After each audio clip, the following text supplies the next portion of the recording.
Hello नमस्कार दोस्तों, class 9th math में आप लोगों का स्वागत है। आज हम क्लास 9th मैथ में मैथ की प्रश्नावली 2.1 का तीसरा और चौथा प्रश्न हल करेंगे। तो चलिए स्टार्ट करते हैं।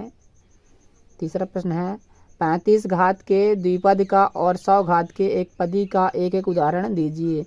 हमें इधर 35 घात के द्विपद का और 100 घात के एक पदी का उदाहरण देना है, एक एक उदाहरण देना है, ठीक है ना। तो 100 घात के द्विपद के उदाहरण, ऐसा बहुपद लिखना है जिसमें चर की अधिकतम घात कितनी होनी चाहिए, 35 होनी चाहिए, और उसमें कितने पद होने चाहिए, 2 होने चाहिए। हम लोग लिख लेते हैं x की घातें 35 और प्लस 4 5 कुछ भी लिख सकते हैं इधर, ठीक है ना। और इसमें चर की अधिकतम घात कितनी होनी चाहिए, 35, और ये 2 पद हैं, ये पहला पद और ये दूसरा पद, ठीक है ना। इस प्रकार हम लोग कई उदाहरण ले सकते हैं। इस प्रश्न में एक उदाहरण बोला था तो हम लोगों ने एक उदाहरण दे दिए हैं, ठीक है ना। अब इधर देखते हैं 100 घात के एक पदी के उदाहरण। इसमें क्या कहता है, 100 घात के एक पदी के उदाहरण, केवल एक पद होना चाहिए और उसकी घात कितनी होनी चाहिए, 100, ठीक है ना। तो x की घात क्या लिख देते हैं हम लोग, 100 लिख देंगे, ठीक है ना।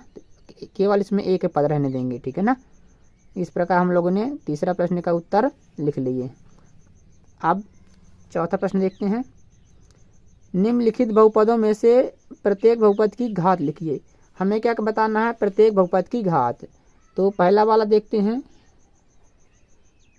5x cube plus 4x square plus 7x। अब इसमें बहुपद की घात कितनी है, में बहुपद की घात देखो, हम लोग जानते हैं कि इस बहुपद में चर की अधिकतम घात ही बहुपद की घात कहलाती है, ठीक है ना। ये बहुपद दिया है, इसमें चर क्या है, x है। चर x की अधिकतम घात कितनी है, 3 है। यही 3 पूरे बहुपद की घात हो जाएगी, ठीक है ना। तो हम लोग लिख देंगे कि बहुपद की घात कितनी है, 3 है, ठीक है। दूसरा देखते हैं, दूसरे में क्या है, 4 माइनस वाई स्क्वायर। अब इसमें बहुपद की घात कितनी है, में बहुपद की घात, इसमें कितनी है बहुपद की घात, देखो चर y की अधिकतम घात 2, तो यही 2 हो जाएगा क्या, बहुपद की घात, ठीक है। तीसरा देखते हैं, तीसरे में क्या है, 5t माइनस √7। इसमें बहुपद की घात कितनी है, में बहुपद की घात कितनी है, इसमें देखो बहुपद, ये पूरा बहुपद है, इसमें चर क्या है, t है, t की अधिकतम घात कितनी है, 1 है, ठीक है। इसके बाद देखते हैं हम लोग चौथा प्रश्न। चौथा में क्या है, 3 है, ठीक है ना। अब इसमें चर तो नहीं है कि है, इसको हम लोग इस प्रकार बना सकते हैं कि x की घात 0, ठीक है ना।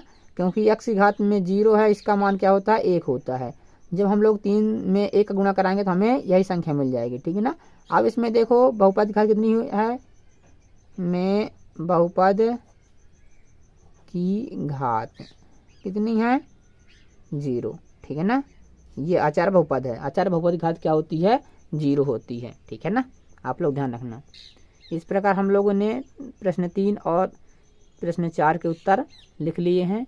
आप लोग इसे अपनी कॉपी में लिख सकते हैं, ठीक है। धन्यवाद।